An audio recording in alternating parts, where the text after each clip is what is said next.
સહજાનંદ સ્વામી મહારાજની જય. શ્રી હરિચરિત્ર ચિંતામણી વાર્તા નંબર 89.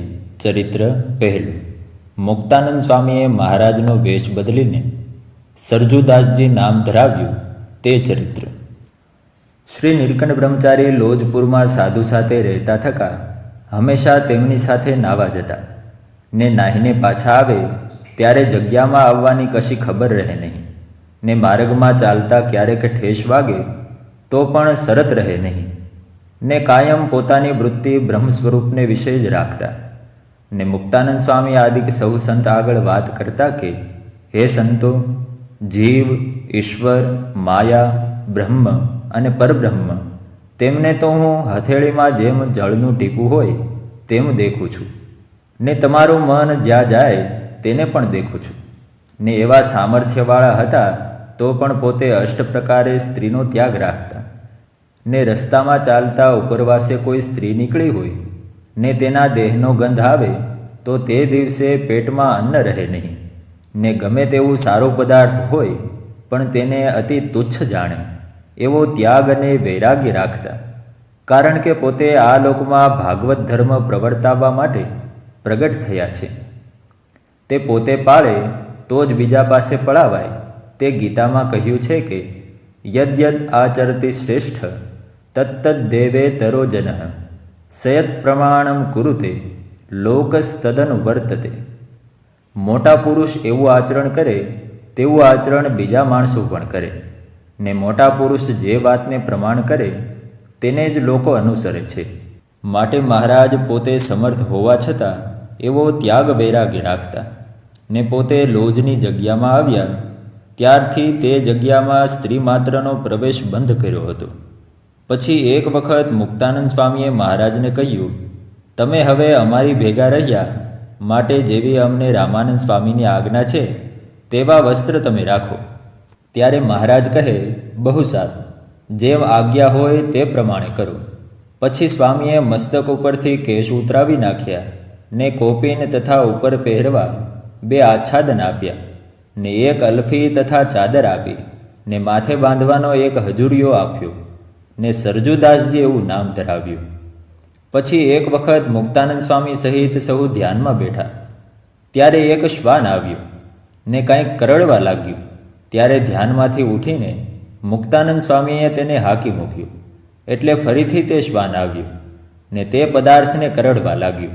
ત્યારે સુખાનંદ સ્વામી ધ્યાનમાંથી ઉઠ્યા ને તેણે જરા રીસ કરી તે શ્વાનને સોટી મારીને કાઢી મૂક્યું. પછી ધ્યાનમાંથી સહુ ઉઠ્યા ત્યારે મહારાજે કહ્યું, હે સ્વામી, જે સંત હોય તે તો ગુણાતીત હોય. તેણે ધ્યાનમાંથી ઉઠી સોટી મારીને શ્વાનને કાઢી મેલ્યું તે પદાર્થમાં જાજો માલ કે ભગવાનમાં જાજો માલ તેનો ઉત્તર કરો ને તમોગુણ આવ્યા વિના ધ્યાનમાંથી ઉઠીને સોટી ન મરાય.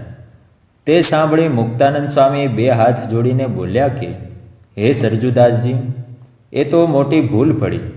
એમ મહારાજ કાંઈ પણ ભૂલ પડે તે દેખીને બોલ્યા વિના કહે કે ભગવાનના સાક્ષાત દર્શન થયા છે તો પણ મનની વૃત્તિ ભગવાનના સ્વરૂપમાં કેમ રહેતી નથી? ને અમે તો હજુ ભગવાનના પ્રત્યક્ષ દર્શન કર્યા નથી તો પણ કાયમ ભગવાનનું જ સ્વરૂપ સંભાળ્યા કરીએ છીએ ને સૂઈએ છીએ તો પણ કાળના ભયથી નિદ્રા પણ આવતી નથી ને તમને તો ભજન કરતાં પણ નિદ્રા આવે છે. તે જોઈ અમને મોટું આશ્ચર્ય થાય છે. તે સાંભળી મુક્તાનંદ સ્વામી બોલ્યા કે હે સંતો, આ બ્રહ્મચારી તો જગત માત્રના ગુરુ છે ને સાક્ષાત પરબ્રહ્મ છે. તેને કાળનો શું ભય હોય? પણ મુમુક્ષુ જીવના કલ્યાણને અર્થે વૈરાગ્યવાનના જેવી દશાને ગ્રહણ કરી રહ્યા છે. અને મહારાજ વખતો વખત મુક્તાનંદ સ્વામીને કહે છે, અમને સ્વામીના દર્શન કરાવો. તે પછી આપણે 2 જણા સ્વામીની આજ્ઞા લઈને વનમાં જઈને રહેશું ને જ્યારે તમે ધ્યાનમાં બેસજો ત્યારે તમારા દેહની અમે સંભાળ રાખશું ને અમે ધ્યાનમાં બેસીએ ત્યારે તમે અમારા દેહની સંભાળ રાખજો.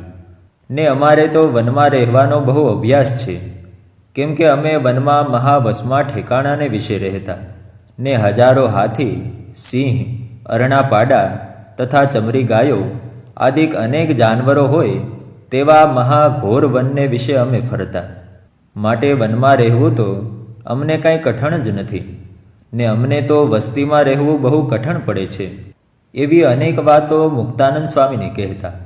તે સાંભળી સ્વામીના મનમાં વૈરાગ્યની ઘણીક વૃત્તિ થતી, ને મનમાં એમ વિચાર થતો જ, આ નીલકંઠ બ્રહ્મચારી ભેગા વનમાં જઈને રહીએ તો ઘણું સારું. ને વળી સભામાં મહારાજ સહુની આગળ કહે કે અમે કેટલાક રાજા તથા મોટા સિદ્ધ અને તપસ્વી સાથે રહ્યા, પણ સાચા સંત અને કલ્યાણની વાર્તા તો અમે અહીં જ દીઠી, ને બીજામાં તો કેવળ દંભ અને અહંકાર જ રહેલો હોય છે. ને કોઈક મુમુક્ષુ જન હશે તે તો અહીં આવ્યા હશે અથવા આવશે, કેમ કે મુમુક્ષુને સત્સંગ વિના બીજે ક્યાંય શાંતિ થવાનું ઠેકાણું છે જ નહીં. ને જેટલા મતપંથ છે તે સર્વે અમે જોયા. એવી ઘણીક વાત કરતા તે સાંભળીને સર્વે સંત બહુ રાજી થતા.